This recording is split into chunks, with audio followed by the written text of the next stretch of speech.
We got the weed! Alright. Before kill, we take a couple of steps.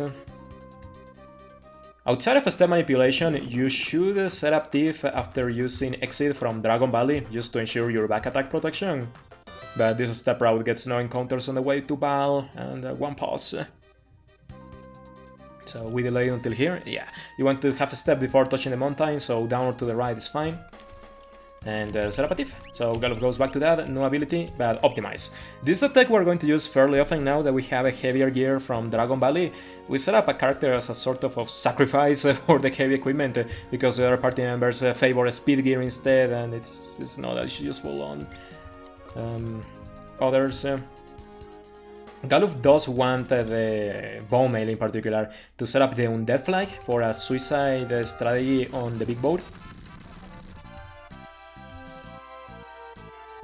But just setting up all that heavy armor on one person and nobody else just ensures the other optimizes go smoothly.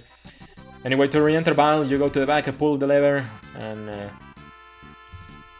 swing through the sewers. Now we're nice and cozy inside Val. No wonder Galuf gets invaded all the time. But it's time to deliver the Here You Plant for the dragon, just to help out the little friend. But you want to be proactive here and enter Kari's room because she's suffering from some sickness, and if you go past her into the roof, the maid over there stops you and drags you inside to talk with Kara anyway, so it's better to anticipate the cutscene beforehand and talk with Kara because you have to do it anyway. And we just give the medicine to the dragon. No. Then I get poisoned once again. It's just a thing she likes to do.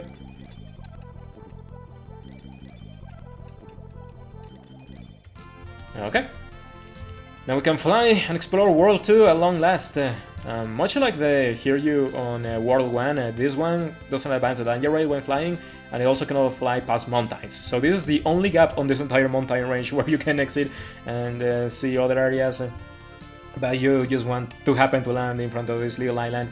You can land anywhere, as long as it's on the bottom left of these forest tiles.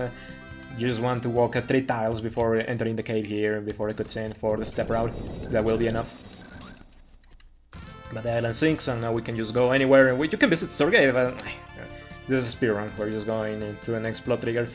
Go to the right into this continent, and then fly south until we spot the big bridge. Taboyo. And then we fly over the length of the structure, go past Dexter's castle. There is a barrier around it that you cannot enter. And then land on this tile. You cannot land here. You want to land on the back tile of the big boat, and now we can get our next cutscene going. Meet Sesat.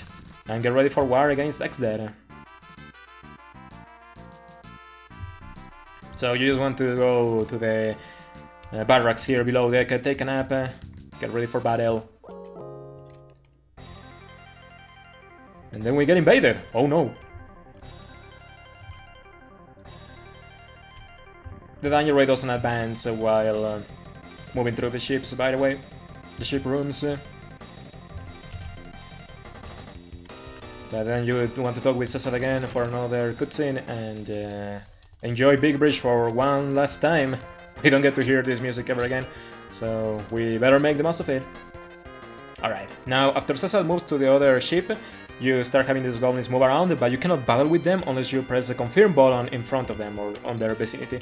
But you want to skip all of them except for this one. You have to kill this goblin to clear up the path towards Gilgamesh. And for this goblin, we're going to suicide Galuf with a high potion, because he's got the bone meal, he's vulnerable to healing techs, and we need to set up somebody to die for Atomos, so we will get to the why of that when we get there. But just kill the goblin, and with the 2 AP he gives, we can finish Guild-Toss and Combine. So the AP management is very exact. It's set up specifically to finish up on this goblin. That goblin can also back attack you, by the way, that's why you want a thief on the party.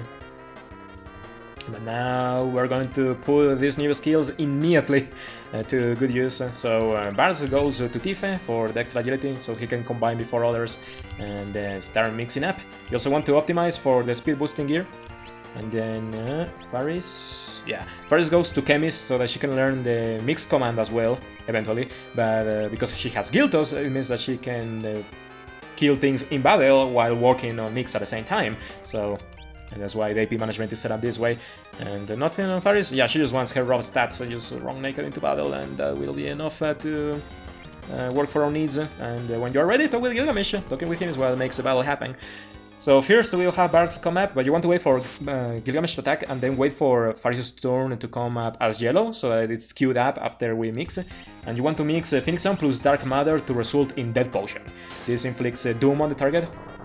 It just insta-kills him, and it never misses, so you don't have to worry about accuracy. And now, while this dialogue is happening, because it's a dead reaction, it will happen no matter what, you want to set up your inventory. So on the slot where the Dark Matter was, you want to go down below, drag the Dragon Fangs, and then make sure the rest is looking fine. It should be set up nicely here. Oh yeah, I have most of my slots set up already. That's handy, I didn't have to do that much. Good thing, because I didn't practice that inventory management at all, but anyway. That is it for Gilgamesh. He gives no AP, but he drops a golden shield guaranteed. You want to drop it, because we don't want any shields on inventory. And that's all for the battle. Something you could do to make the battle go faster is mix Kiss of Blessing first, because it inflicts haste, blink, and berserk on the target. And when you berserk something, it sort of overrides their AI script and forces them to only fight for the entire battle. And this also skips some specialized AI, like displaying dialogue, summoning monsters, and Kiss of Blessing can always hit the target, it bypasses immunities. So this will come in handy later when we want to skip AI scripts, especially for a final boss. But you can use Kiss of Blessing before casting the Death Potion on Gilgamesh, so that you can skip his dialogue at the end, but we don't really want to do that, because we also want to do the inventory management anyway. Just get our mixing ingredients ready to go, and then go to the other side of the barracks and interact with Cesar here. He takes us in his little submarine into Barrier Tower. So, entering this area, we want to be at 149 total steps.